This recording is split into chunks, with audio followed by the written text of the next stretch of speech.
Well, welcome everybody. We are super excited to have everybody that could join us today for our Resilience and Attendance webinar. My name's Jason Johnson. I represent the WhyTry organization. I'll be moderating this session, kind of like the ones I've done before. And I'm particularly excited today because we have just an incredible panel. We've got 4 panelists that are joining us that bring some really useful expertise and experience in their fields. I'm going to go through and introduce them and just briefly introduce them, and then we've got a ton to talk about, and so I want to get right into it. So I'm going to just go down the line. We're going to start with Erica Peterson. Hi, Erica. How you doing?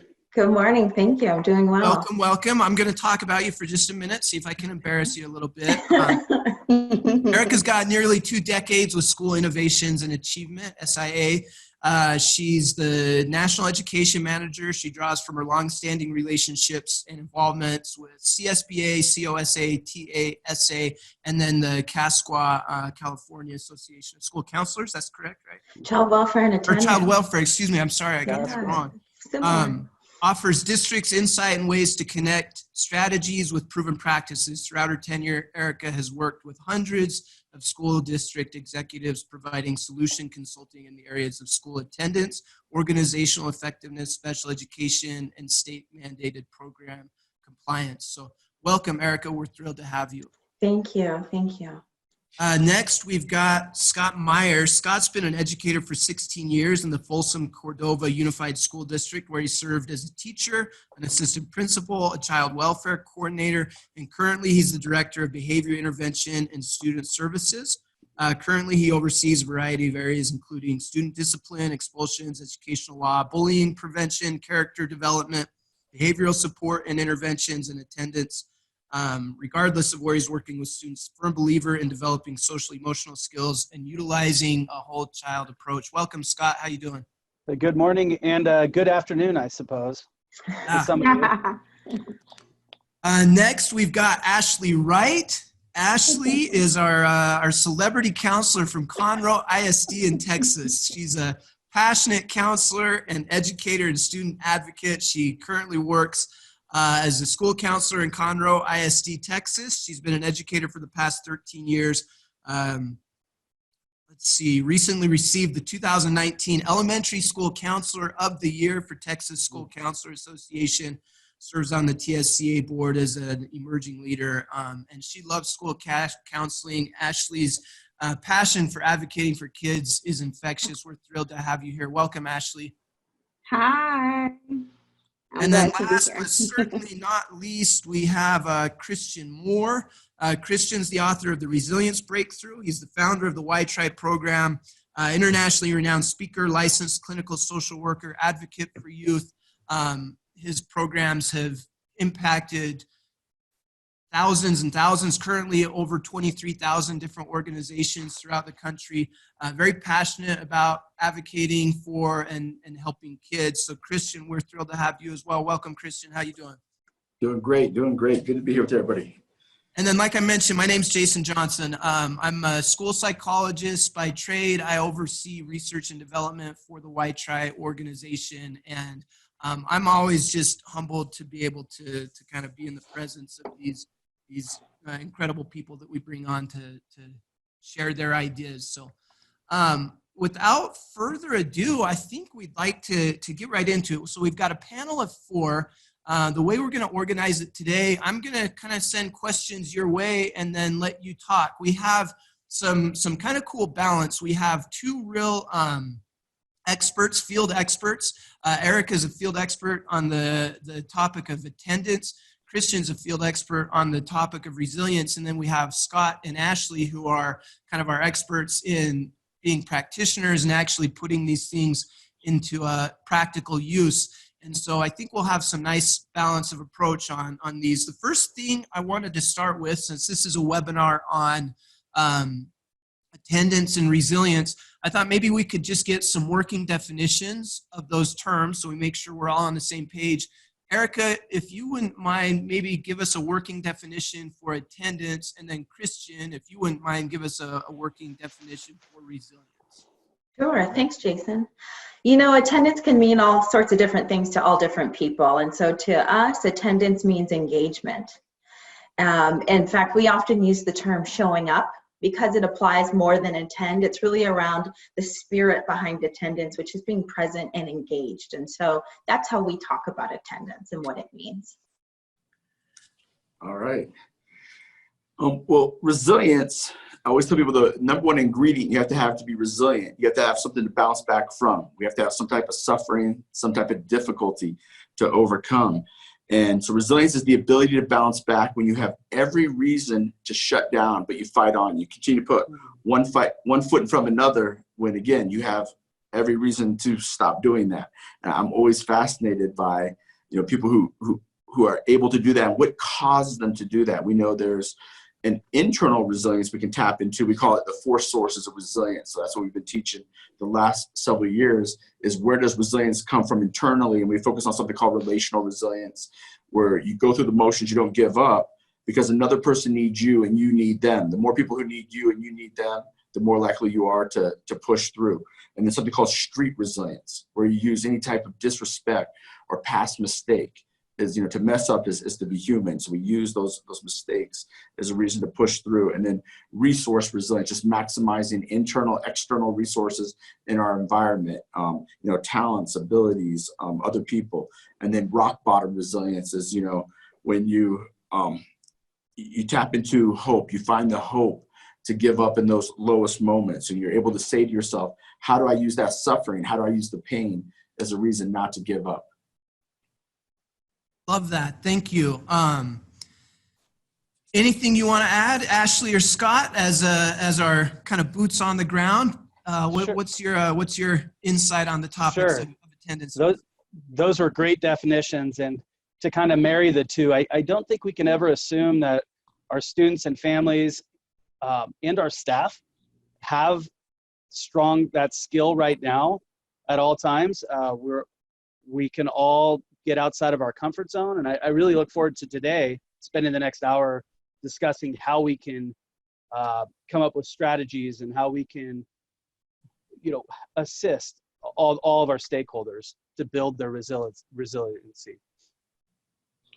I support Scott. I'll just piggyback on both of what Erica and Christian said. I always utilize Christian's definition of resilience, the ability to bounce back when you have every reason to shut down. And I think it's important, as when we're going through this webinar, that this piece for resilience and the attendance piece to show up, to be authentically there, is not just for our parents and students, but for everybody, and how we do that. And so I'm really excited that both of them are here because we'll be able to discuss on how to implement that in our campuses as well as in our community, and teach our parents to speak that language, feel that language, and be empowered.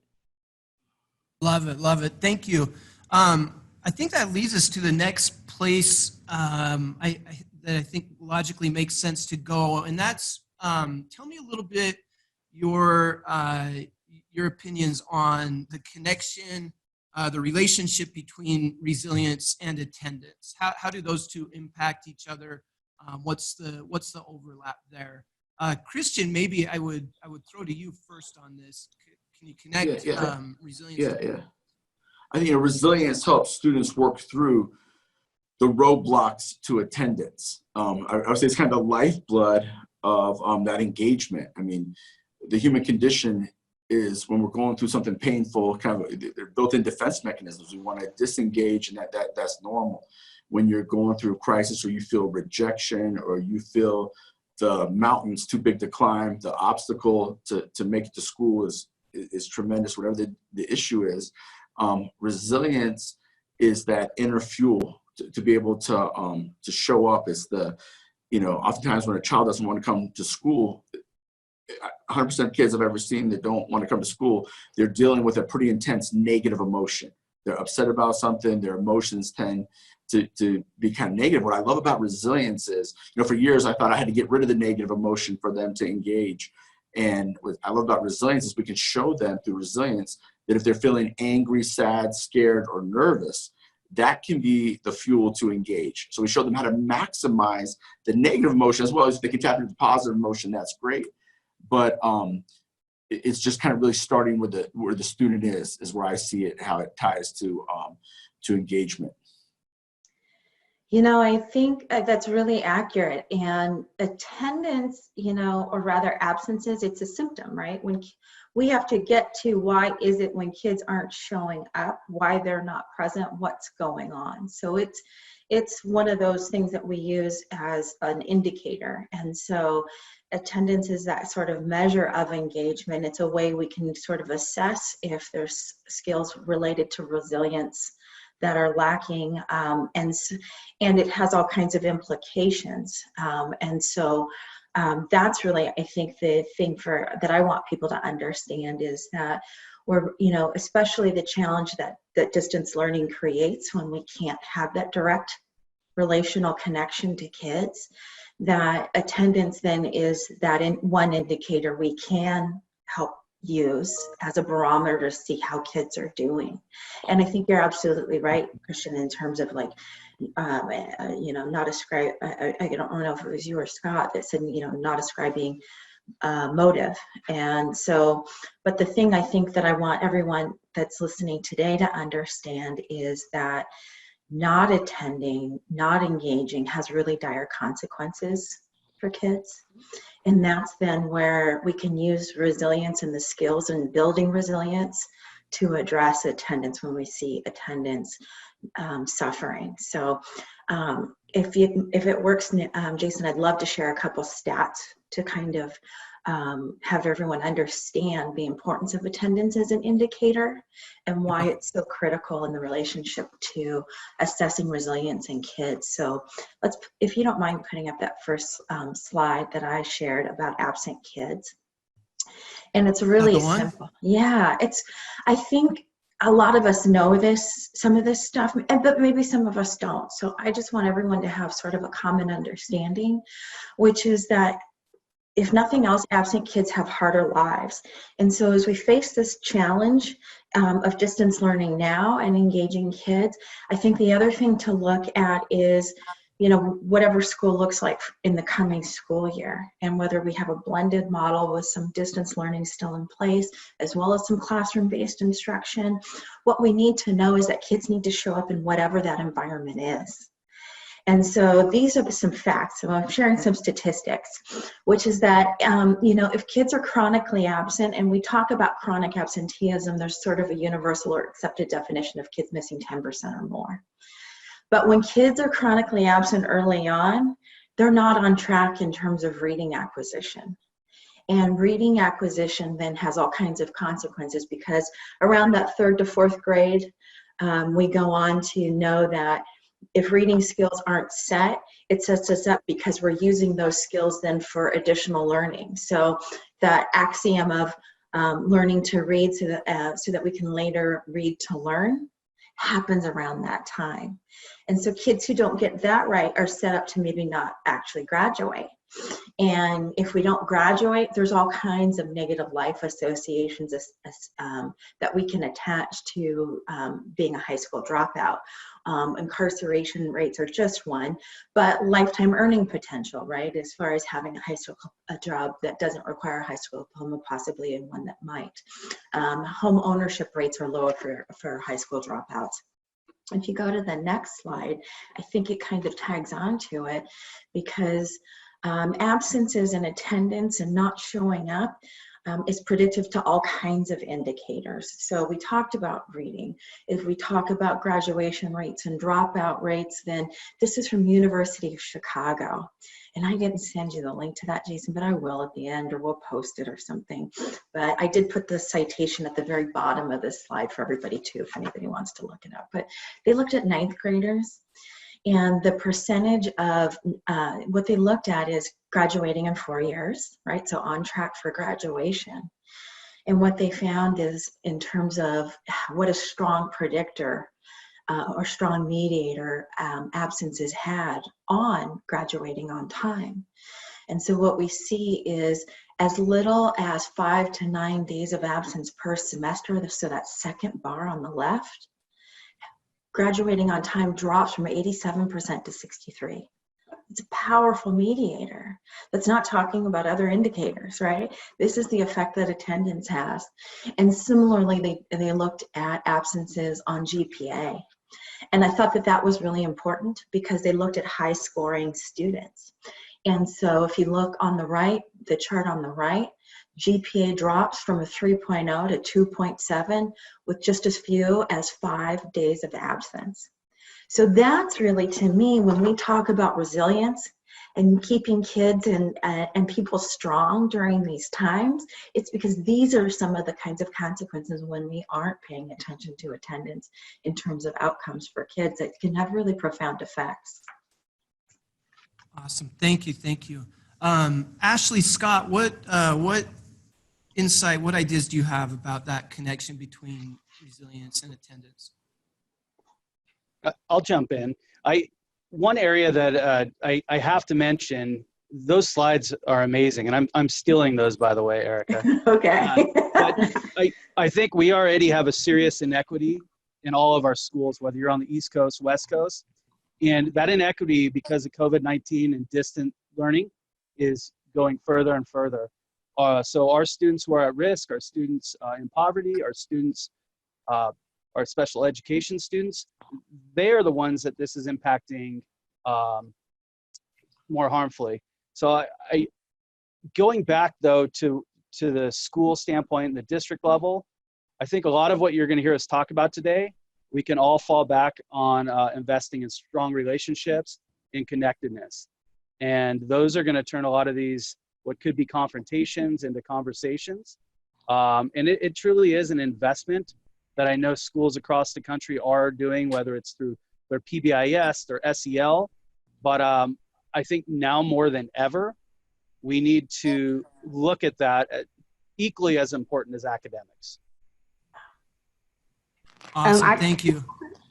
I couldn't agree more with Scott, and just piggying back on more as I reflect on my own district and looking at her slides. I think sometimes we get carried away. I do believe that, students that may identify under the poverty level or at risk or at promise, I know everyone calls it different things, but I think it's important to look at all students from a holistic level, because there's a lot of people that are, undergoing an economic crisis to where they may have been affluent, and now their whole economic status has completely changed. And so how do we, work as a collaborative district, as a collaborative campus, as a collaborative community, and help to heal and recover so that, these percentages won't be as worse as what we're seeing. And so, I just think times are changing and we have to do things differently. We always will still have those populations, but we're going to have to look at everybody's situation and differentiate from everyone. And it's going to take a cohesive effort. So. Love that. Couldn't agree more. That's a really nice lead in, I think, to probably the next thing that we need to talk about.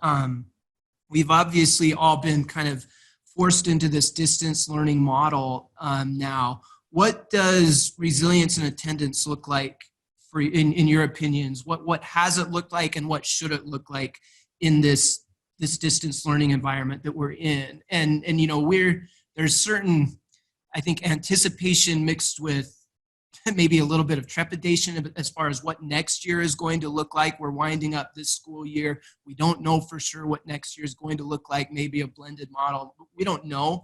What are your thoughts on what resilience and attendance looks like and should look like in that distance learning environment? I think everyone is sort of grappling with that. And so at this point, I think it looks like a lot of things. And so right now, attendance can be quantified in a lot of ways. I don't think there's one perfect way. States are still figuring that out. So TEA, and Ashley, thank you. You've shared with me some guidance that TEA has given in terms of ways to quantify attendance. But I think attendance we have to look at in terms of redefining as it can be as simple as logins, right? Like today, and logging into Zoom and other platforms if districts are offering and have some sort of online learning management system. I know that schools are doing and teachers are doing questions of the day as a way also to get kids to engage. And they can be grade level specific. It doesn't even have to be topical, but something that maybe was of interest that day to kind of foster engagement, and are using that as a measure of who's checking in and who's engaged in attending. And I think for districts that don't have online platforms, I know that there's been discussion around looking at participation as it relates to picking up work, picking up assignments. Completion of work and percentages of completion is another way to quantify participation. I think we have to be really flexible. I think we're defining as we go, but I think it's very important that we all understand there's no one size fits all, but that we have to track. So it doesn't matter what that measure is, we have to measure, is probably the bottom line to me in sort of this distance learning environment, because I have also received questions about, well, do we even need to take attendance? Because we're not necessarily required from an accountability standpoint right now. But as we're talking about, again, in terms of resilience and helping kids really cope with the challenges that they're experiencing right now, then yeah, taking attendance, and we can be creative on what that looks like, but it's one of the few indicators that we have. So I would say track logins and all those different ways in which you're connecting with kids would be, I think, something to do in terms of in distance learning environment. Awesome, thank you. Christian, what's your thoughts on specifically trying to, what resilience looks like right now in this distance learning situation? Yeah. The hardest time sometimes to be resilient is why change is happening. And you look at the amount of change, with the whole country is going to this online, this distant learning. One thing I always tell people, resilience is already within you. And there's skills, there's things we can learn to pull resilience out.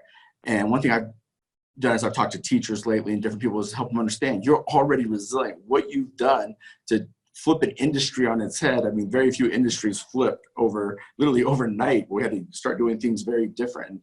And schools that had built-in online learning had a huge advantage. But I think it shows how resilient our teachers, our counselors, our students are right now for them to adapt and to take change and use this change to work hard out. As one of my kids thrived in this change, and the other kid did not thrive in this change, in my own house. So we need to be sensitive to both those worlds of resilience. And I would say they're both equally resilient. They're both being resilient where they're standing with their skills. One of my kids thrives. He's more of an introvert, so he's thriving online. My child that's an extrovert is still being resilient, but it's much, much more difficult for him. So, and another thing I want to emphasize right now as a social worker that's really important, going back to what Ashley was saying, attendance is literally one of our only key indicators to understand what these children are really dealing with at home and in different environments. One thing we're encouraging people to do is to ask them assessment questions. We'll say, on a scale from 1 to 10, how are you doing at home?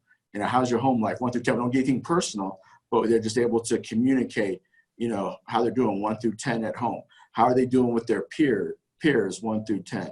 How are they doing with feeling like they're on top of things in school 1 through 10, or they're being heard at school, or people are tracking them? And so right now it's so important to be able to look for ways online that we can get feedback from kids. And I love what Ashley is screaming about, that attendance is one of the key indicators to be able to assess that. But the big picture is we have shown the human condition. We are human beings, have an incredible ability to adapt and be resilient. And are there challenges? Yes. But man, I've been telling teachers for years they're highly resilient, and the education system just proved how resilient they are. Love it. Thank you. Scott, Ashley, how are you approaching this in practice right now? These are tough situations, unprecedented times. How are you dealing with it in your districts? I'll say for myself, we have an awesome district that is really flexible and understanding. I'll speak highly of my home campus, Bradley Elementary.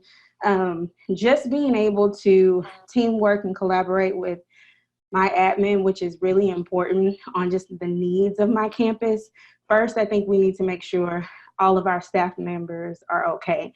So once I got the check-in, making sure everyone else is okay, because I'm really a big believer, like educators, well, I'll just say our teachers aren't able to facilitate or do what they need to do if they're not okay themselves. So we got to make sure that they're good and helping them in that way. And then we've just been honestly, and it starts all the way from central office with our superintendent, Dr. Knoll, just being very creative in the ways that we reach our families, whether it's by phone. I see some comments saying, you know, not all of our parents have technology. We have, you know, rented out Chromebooks. I mean, it's all about what do you need and how can I help? And so some of it has to do with porch pickups where, you know, parents just prefer let me come and get whatever it is for the week, but it's weekly communication, it's daily communications. I'll speak highly of my teachers. They are on the front lines, emailing, texting, just being available and being understanding and being creative in the way that they're evaluating and assessing. I'll speak for me as far as from a school counselor, my guidance doesn't stop.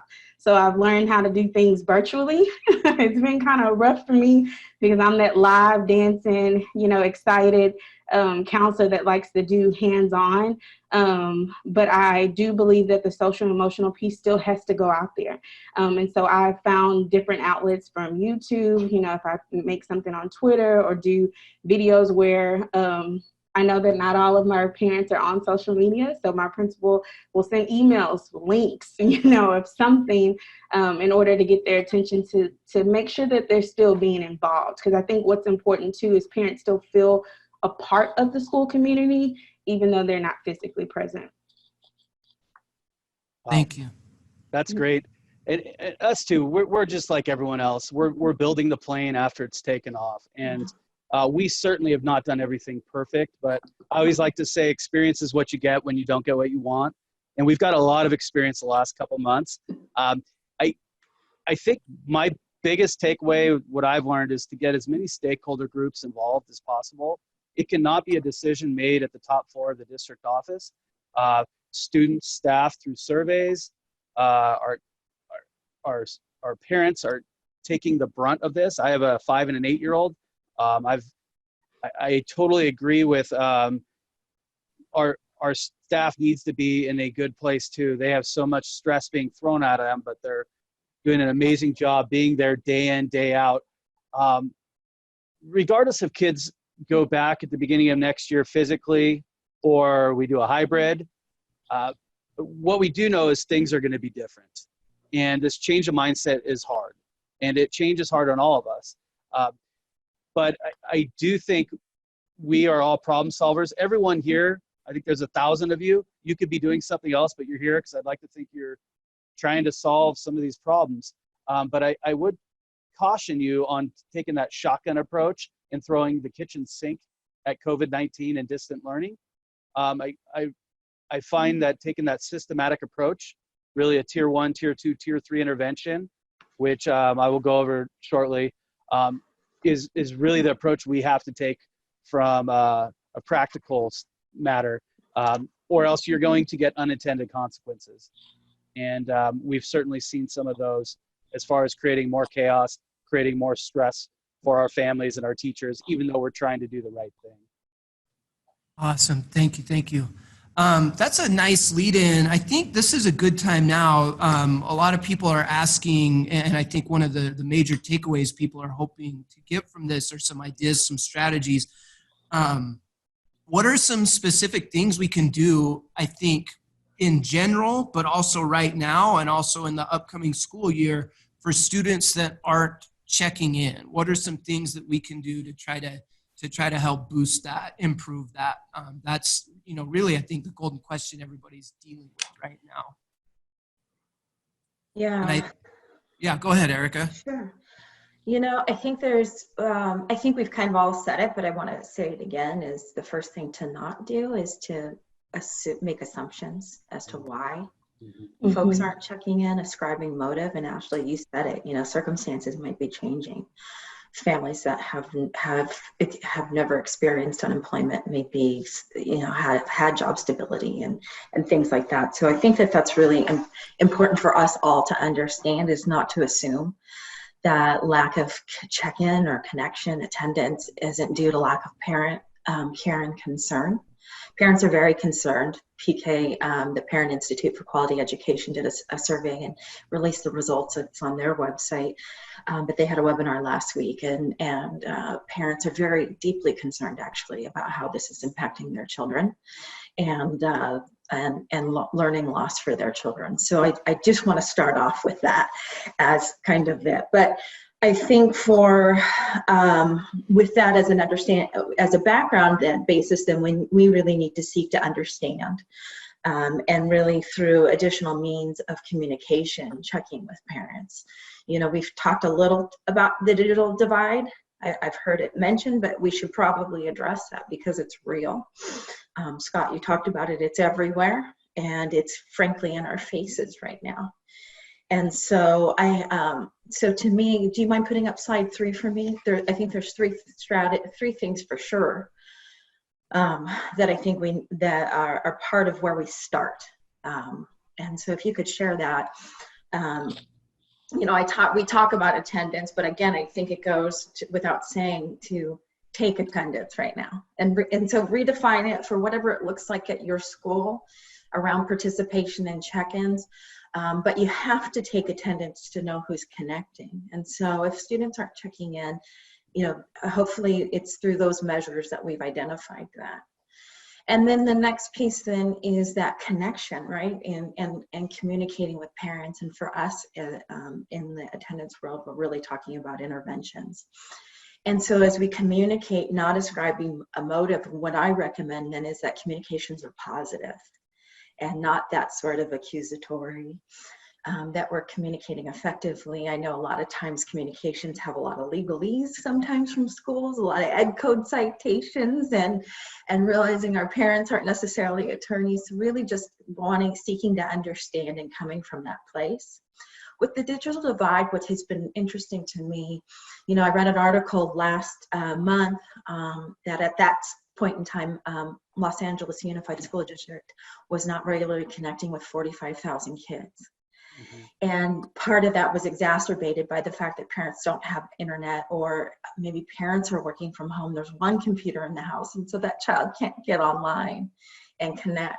And so we really also have to look at alternative modalities to communicate. So I know that people are using auto dialers if they have them in their schools, and that's good, or making calls, and that's good, and sending emails, and that's good. Keep doing it.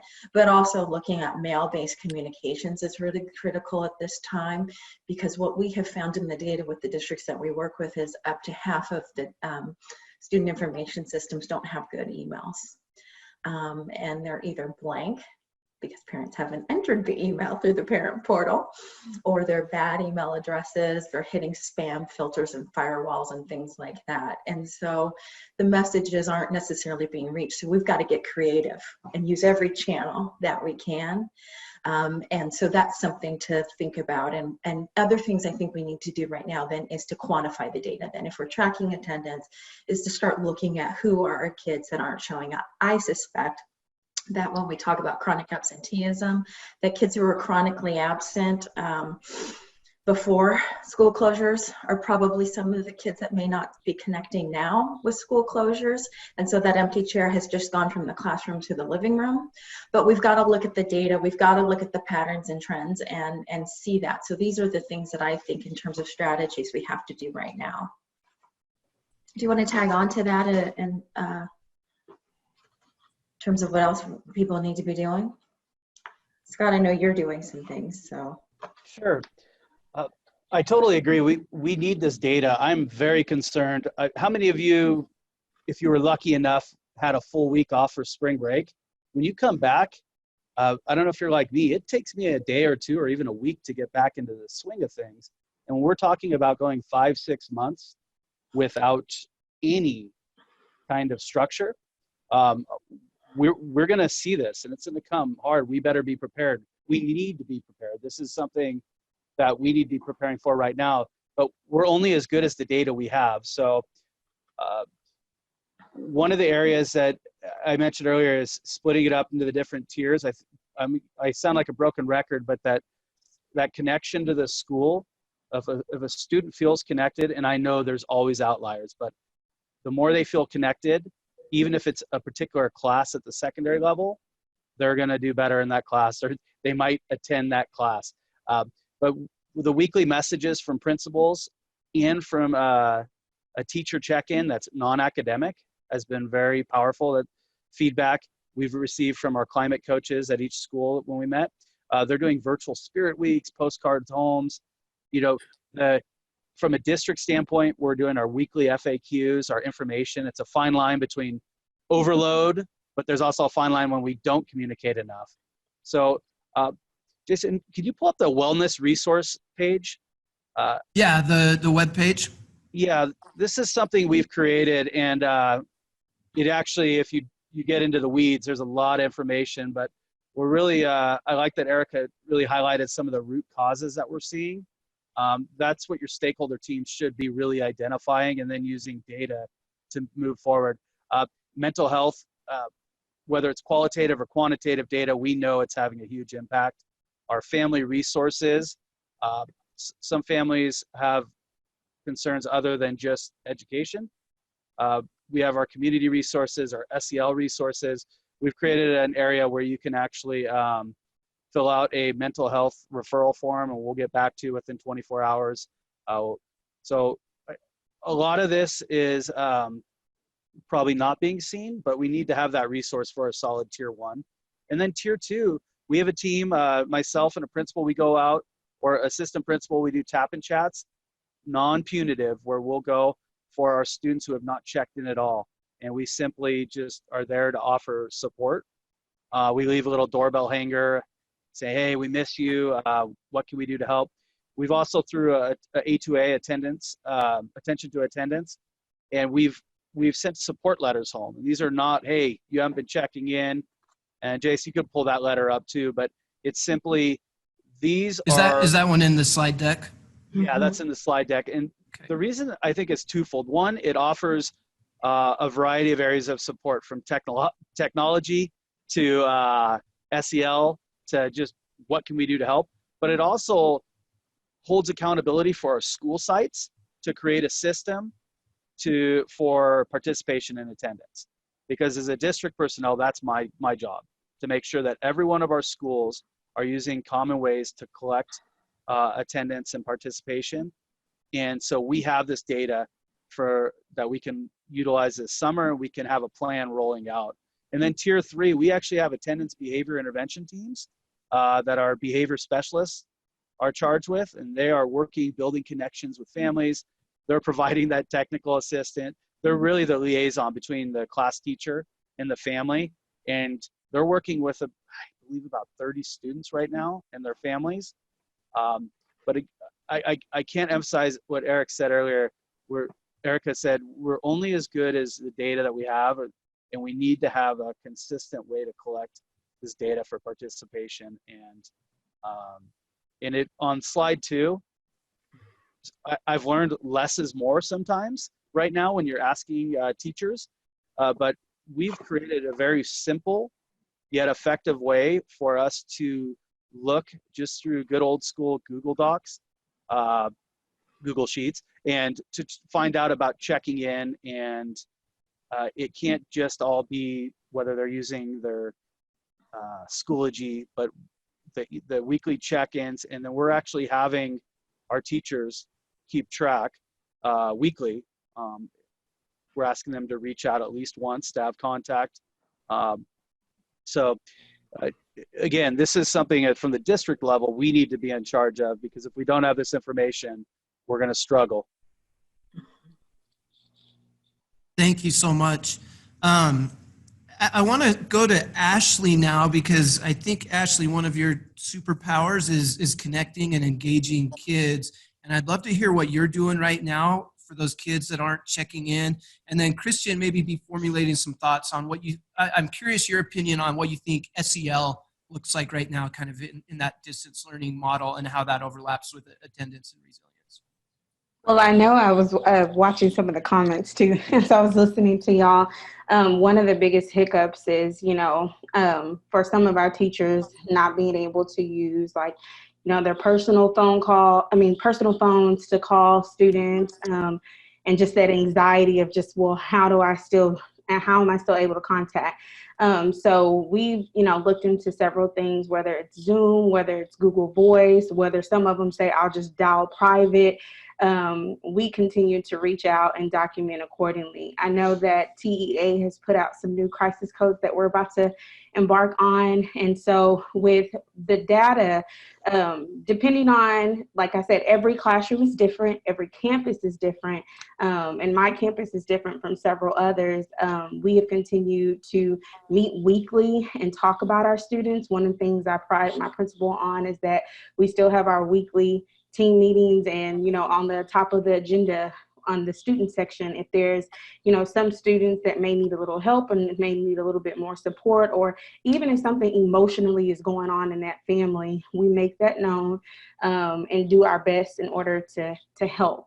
And so there's just lots of different platforms. If you can also show Jason, our district overall has the parent resource website that we utilize, which I love, because it not only hits academically, which is important, which Erica spoke about, but of course that social emotional piece. And so the biggest thing is with our parents is, I'm not a teacher, and I don't know how. And so our district, our leaders and our coaches from central and curriculum and instruction, and as well as support services, as well as my coordinator, Denise Cipolla, I can just go down the list.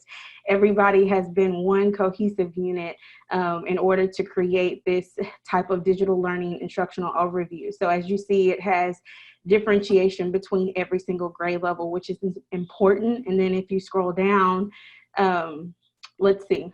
Actually, Jason, can you go up for a second? And then click on, let's say, kindergarten. I just want to show everyone something really quick that's cool, okay? So battling during this COVID is like, you got to give parents tools. You got to give them something, and you have to be very specific. So we have all our subject areas, but if you look at the lower right, what I love, can you click the social emotional piece really quick? And I'll just briefly say something about this part.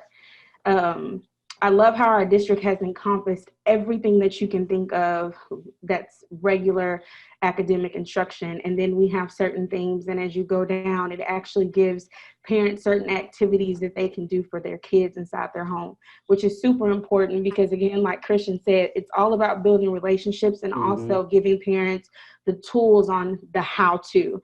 We've got to get to a point where we can break barriers and help them to understand, and then also have teachers to feel comfortable. We've got to give teachers tools to use, because this is completely different. And so that social emotional piece is really going to be important. So our counseling department and our student support department have been working collaboratively in order to make sure that we're hitting not only the academic side, because we know that that's important, but we're balancing it with the social emotional piece. And so I think, I know, going back on with what Erica said, it's really critical once you have that data, because we can take data all day, on who's not showing up. I think what's the biggest impact that people are going to have is what happens now. And so that's when teachers have to understand, their own threshold, what they're able to handle, and then how can they get help so that they can still reach every single kid in their classroom. When you're thinking about teachers that have 25 to 30 students in their classes and they're all different and you all need to meet their needs, that's a lot and that's overwhelming. And so, like I said, at my campus, everything's a team. Everything has to work as a team. There's not, teachers in isolation or administrators in isolation. Everybody has to be one cohesive unit. So when the community sees us as, one, then we're able to output more together. So. Awesome. Thank you. Thank you. Great insight, great resources. By the way, several people have asked, I'm going to put up a slide at the end that has links to the resources we've mentioned and has contact information.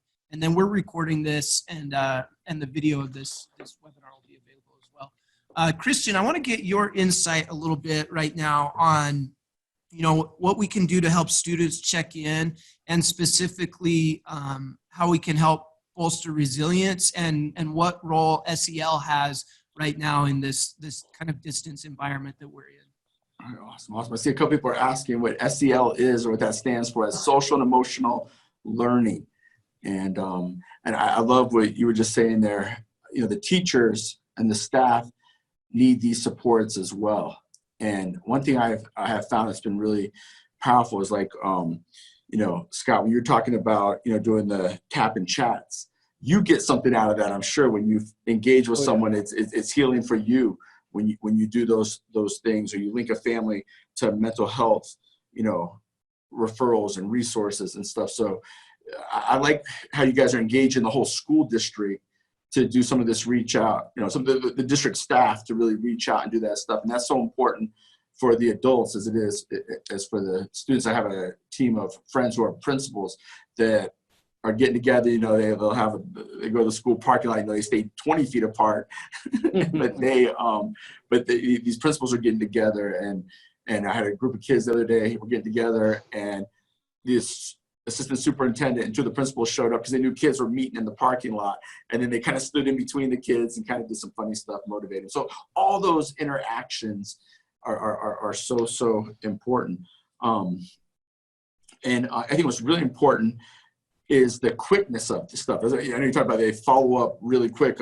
Make it easy. I think it's so important that we make it easy for these students to ask for help right now. I love what you're saying, Scott, man. We cannot complicate stuff right now. We got to make it really, really easy that they can get help. And then we get back to them quickly. Man, if a kid, I had a teacher the other day say, when I see it come from a child that I haven't heard from in a couple of weeks, I will literally stop everything I'm doing and get back to them within seconds, because it's a kid I haven't heard from, for a long time. I think that's really important. Man, there's so many. I got 100 thoughts so going through my head around SEL right now. In WhyTry, we kind of emphasize three things. We've already talked about these things. The first, number one, X factor is that relationship. I don't want to hound that too long, but I do want to emphasize it's so important. A lot of kids say, I've been asking kids lately, why do you engage and care about this class over another class? And they'll usually say the same thing to me. They'll say, well, this teacher shared something kind of personal or vulnerable, and you got to do it appropriately. But that teacher will just express, I'm feeling sad, or I miss you. And so the teacher giving that feedback on where they are emotionally really motivates those kids. It makes those kids feel like, man, we're all in the same storm together. And that's a real important social emotional thing. The other thing is teachers just giving kids permission to express fear, anxiety. That's normal right now. We have to do as much normalization as possible around, those emotions, positive and negative emotions. So our first R, of course, is that relationship. The second R is relevancy. And more than ever, and a lot of these kids who see their parents hurting tremendously, they want to know the why. Like, why would I engage in school right now when my mom and dad didn't know how they're going to pay the bills, or it's the first time my parents have been out of work? And that relevancy right now is so important, where we help them really answer that why, and have students create their own media around topics and things to help them build that why. And I'll come back to that. But anyways, I'm trying to emphasize there is increase personalized learning as much as we possibly can right now. I think one of the things that made I'm friends with Erin Gruwell from Freedom Writers, and what she did that was so powerful is she found the students' interests and then really engaged them in their interests. And I think right now that's more important than ever. And so having lessons around what they're dealing with, and having them spend the first 5 minutes of class, you can just put a question up that talks about something interesting, like their biggest stress this week, the funnest thing they did over the weekend. So even when they're just walking into class, you have like a question, that they're answering while they're just, well, not walking in, but they're going online as they're coming online, they're able to answer some of these questions. And then I want to emphasize, where's the one? Oh, this was a really, really powerful one that I've seen a couple teachers do to really increase engagement amongst these students. So the teachers, you know, we know this generation right now is spending more time with media than any other generation by far. And this generation, Gen Z here. And what a lot of teachers are doing is they're having the students, they'll give the subject matter and they'll teach us so all the students have a general understanding of the subject matter. And this is a way for the students to connect with each other. They'll put the students in groups of 2 or 3, and then one student will take the notes and make them visual, some creative way, making the notes visual in some cool writing or tons of color or graffiti style or some kind of cool visual representation of the notes. And then another student will make a funny song or a rhyme about it and create the content with a lot of humor. And then another student may do a funny dance, or while they're running around the street, they're yelling it out in some funny way. And, you know, they make like a music video about it, they use humor. So you're almost using like, I'm sure there's no adults out there that pay attention to TikTok. I have no idea what TikTok is, even though I spend about an hour a day on it. And, but that TikTok kind of creativity in the classroom, man, is really engaging students, but they're doing it with the content. They're not going outside the content, and then they're doing it around social and emotional learning. Say we're going to do a funny one on depression, on anxiety, on fear right now, and just the issues they're dealing with, or on change. And so, you know, doing that as much as possible. And Christian, do you want me to share, to pull up our parent guide to show that? Yeah, no, I'm going to talk about the parent, but I want to emphasize real quick before you do that. I want to emphasize, and that's why there's like 100 of these I'd like to share, but because of time, I just want to emphasize that what's unique about WhyTry is we have hundreds of engagement tools. And I was talking to my team, we're like, what engagement tool do we pick?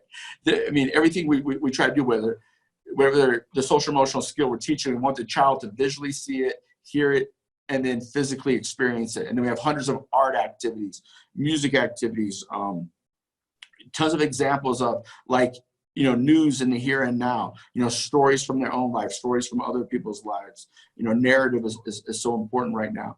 But just using all the different multimedia, and online is like the greatest tool. I know Ashley's done some incredible work. You can you see some of the incredible stuff she's done online. Oh, yeah. You have to share with them to see some of your lessons there, Ashley.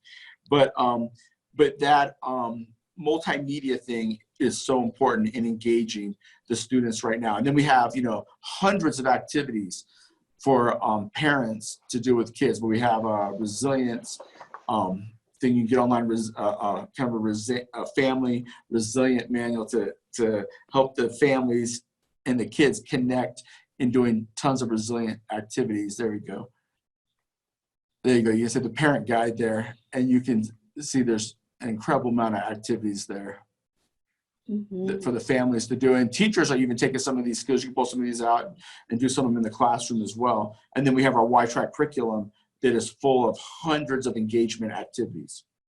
Yeah, we've been seeing a lot of teachers and counselors actually hosting virtual parent nights, and they've used this parent guide. It's free for anyone to use. We want to get it in as many hands as possible, but it's a practical guide that families can use to try to reinforce some of these social emotional skills and resilience skills, so that we can try to start bolstering support from within the home to support the same thing that we're trying to do as educators and institutions, and hopefully, you know, create a resource that can help out with that.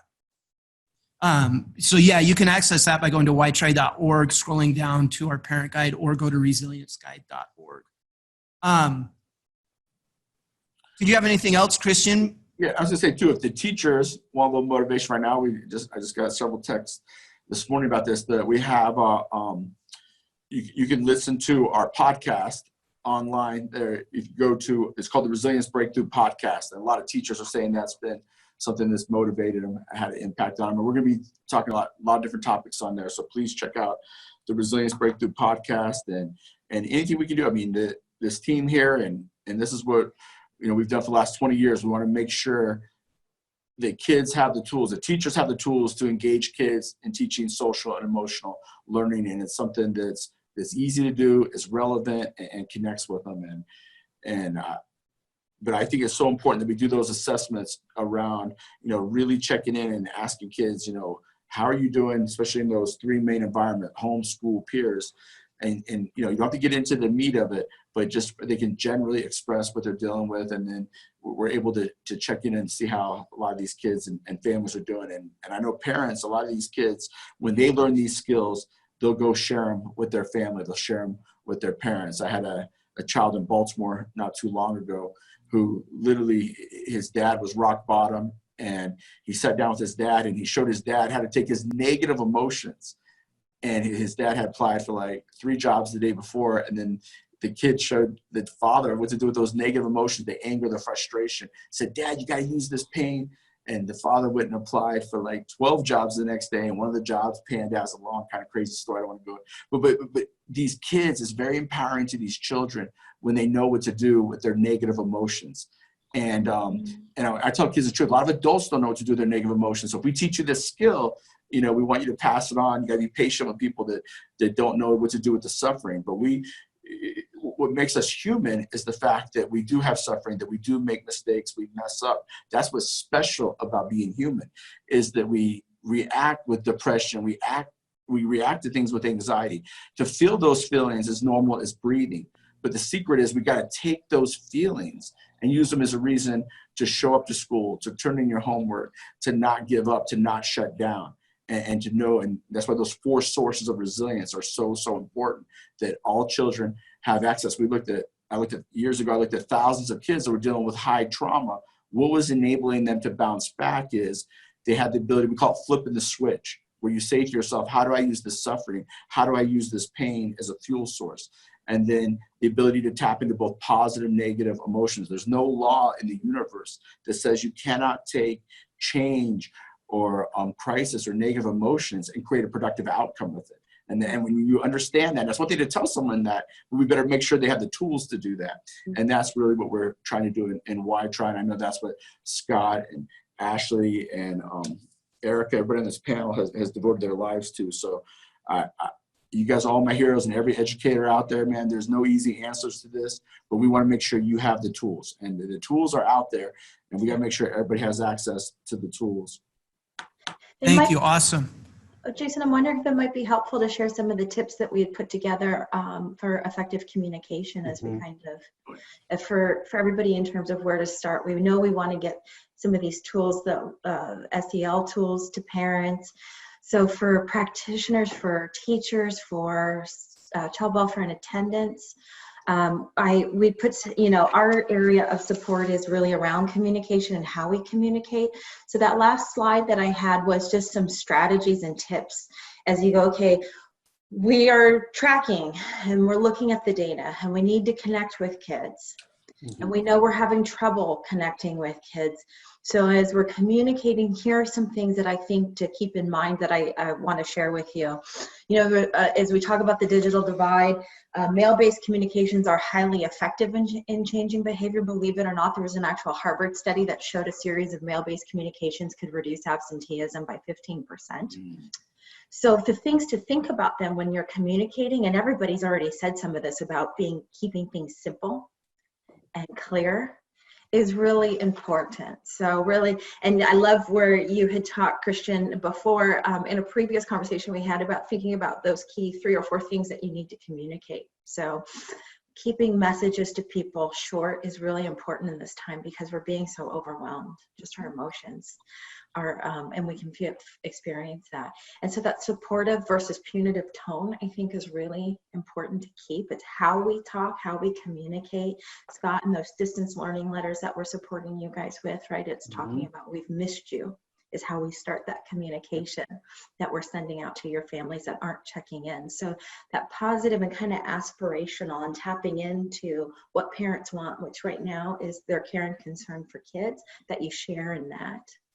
And being culturally sensitive is also important. So as you're communicating with parents, recognizing that. And also, if you're able to translate in native languages whenever possible. And we can provide supports if people need that. But also, some of the things that to think about is age appropriateness. I saw a question come up from the panel about, well, what about secondary? And Christian, you said it great, like TikTok, that's what high school kids are. That's the Snapchat. I mean, so age appropriate communications and based on level, giving parents tips.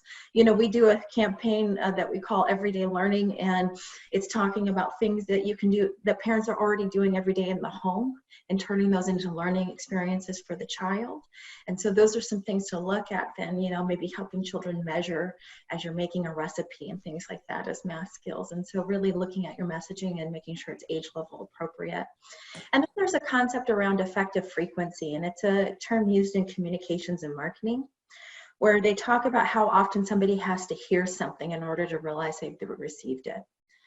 And sometimes when we think about in the traditional environment, when we give all the school rules, it's like one and done. We can't do that right now.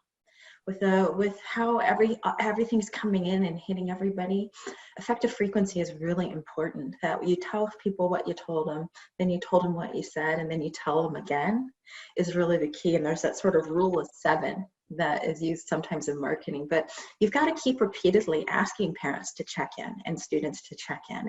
You can't just say, well, I made that call one time. And so I would encourage you to really look at how often you're communicating. Early, often, and with rigor is really important. And then we talked about this, but all modalities. The digital divide is real, so mail-based communications are important. Text, email, social media, websites, all of those things to connect. It's really about whatever we can do, use them.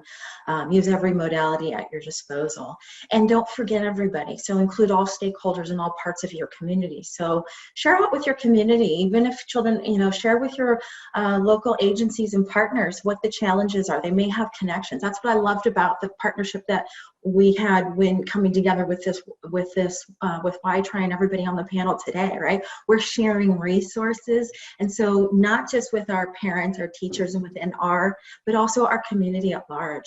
Let everybody know what we're facing and see and enlist partners and how they can support you. You will be surprised but what else they can bring. Yeah. Reach out to that private sector big time. Sorry, I didn't mean to cut you off, but the private sector is looking for ways to give back. And if there's any time to ask the private sector, in this country, they've been highly blessed. We need to ask them for resources, computers, resources, for these children. And if you're advocating for children, there's no advocacy too hard for a child. Ask them for resources for these kids, food, support. Please ask them. Yeah. Awesome. Did you have anything else you wanted to add, Erica? No, other than just, I want to thank the audience, and I've seen the chat going, and I've seen the crosstalk in the chat, and that's exactly what we're talking about in terms of sharing, collaborating, and communicating. We support districts in doing this work, but I think hearing these practitioner voices and what you're doing is really important too. So I just want to thank everybody too that is sharing what they're doing on the chat. Awesome. Also. I think, so we're coming up, we're at an hour, and this is usually about the time we wrap up. So what I think we'd like to do, I will share with you, Eric, I had a light bulb moment, the school psych in me when you were talking about effective frequency and how well that lines up with the idea of PBS. And I realized we need to make sure as we're reaching out and connecting, and one of the things we're communicating to the kids that we're so worried about is that we care about them. We have to have effective frequency around that message as well. Like if it's 7 times to get a message across, then we need to be communicating our level of care at that effective frequency level as well. So that was awesome. I'm glad you brought that up. I think what I'd like to do to wrap it up is just kind of go down the list and ask you if you have any parting thoughts or kind of final message that you want to share to teachers, anything you want to say to the teachers and the counselors and the therapists that are on here. We've gotten really great feedback, but what's your parting words for them today as we kind of finish out this school year and prepare for a little bit the unknown of the upcoming year as well? I'll say my parting words for educators, just because I've been there as a teacher. Just want to tell educators and as well as teachers as well as principals, whomever's on the chat, that just don't give up. I know it's hard. Christian, spoke about the resilient piece, and don't forget that you are resilient. And so parents are looking to us for support. And this is all about, changing your whole mindset.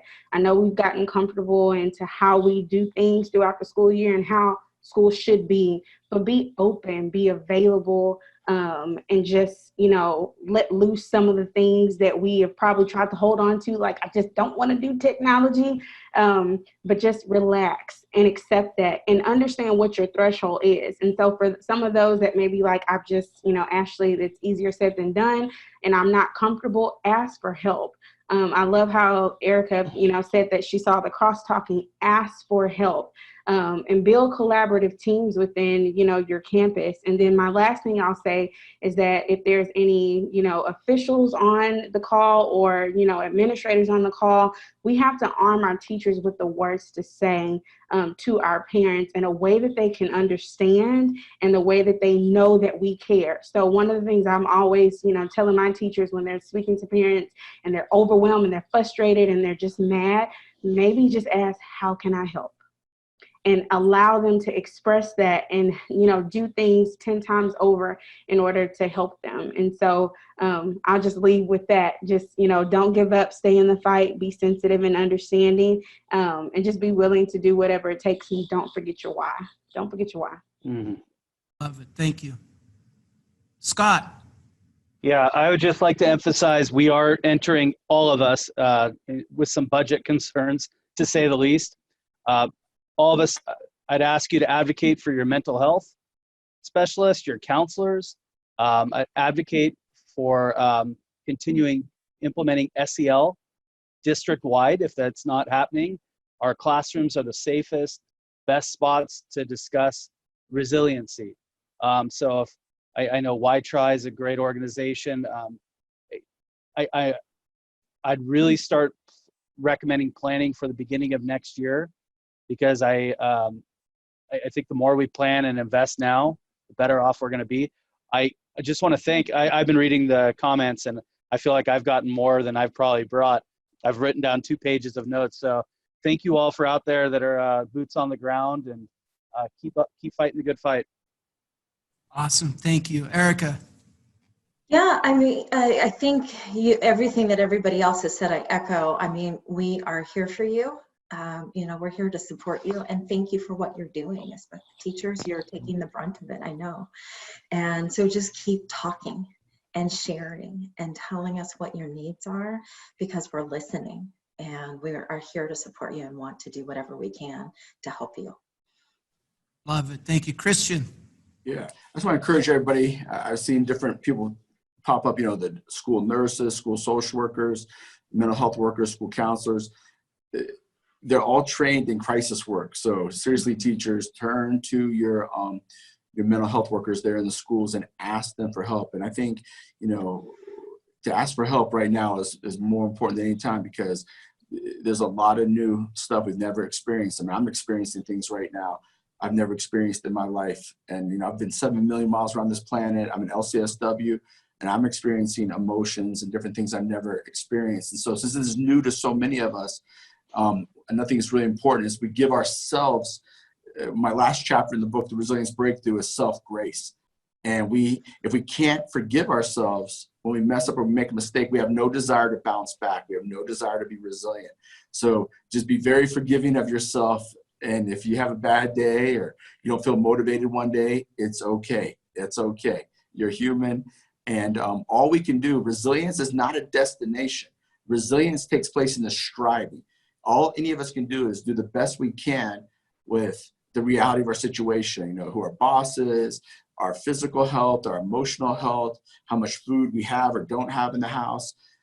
That's why I love resilience. It's because it's doing the best that you can do. It's grinding, it's pushing through in the reality of where you're standing. That's all any of us can do. And because of that, the human condition, again, is to mess up, to make mistakes. We have to give ourselves grace first. We got to forgive ourselves when we fall short, we mess up. As humans, as normal as breathing. It's actually what makes you special, is that you're human. If you were perfect all the time and you're on top of everything, you wouldn't be human. And so you'd be a robot, you'd be a machine. Embrace humanity. It's okay to not be perfect. To, the other day I lost it with my kids, or I'm feeling anxiety. Like, how am I gonna do all these different things? I'm like, I'm a human being. I've never been in this situation before. None of us have been in this situation. And so we have to show that that kindness to ourselves and others, and lead out with unconditional love. And what's so important is be unconditional again with ourselves, and really fight conditional. I mean, one of the things that I hope that comes on the back end of COVID, we in this world since the beginning of man, we put so much emphasis on conditional love. I'll love you if ... I'll love you. I'll be there for you under these circumstances. And now we're all in different boats, but we're all in the same storm right now. And so we've got to be unconditional. We have to lead out with unconditional love and stop the conditional, that if you see things the way I see, you live the way I live, then I'm going to be here for you. We've got to stop that. We have got to come together as one. We're all part of the human condition, the human family. We're all dealing with the same pains. Everybody, we're much more similar than different. And we have to stand next to each other right now during this time. As you can see, I haven't spoken in a long time. I have an audience. I'm trying to retain myself here. Thank you. I'm ready Thank to you. serve, That's and now I'm fired up. It's okay, Christian. I'm over here excited too. It's a great place to conclude. Erica, thanks so much for bringing your passion for attendance. This is going to be a really, really critical topic that I hope we continue throughout the summer, and this is going to be vital, and we've got some great resources. I'm going to put the resources slide up. You've got contact information for us. You have links to our resources. We're going to be emailing this out, but lastly, if everybody could just give a big virtual round of applause to our panelists. This has been a really wonderful afternoon and really rich with experience and strategies and resources. And I just echo everybody's sentiments. Thank you to all of you that are out there fighting the good fight, that are doing this difficult job in difficult circumstances, and you continue to show up, and you're making a difference in these kids' lives. You're helping them. Thank you so much for doing what you do.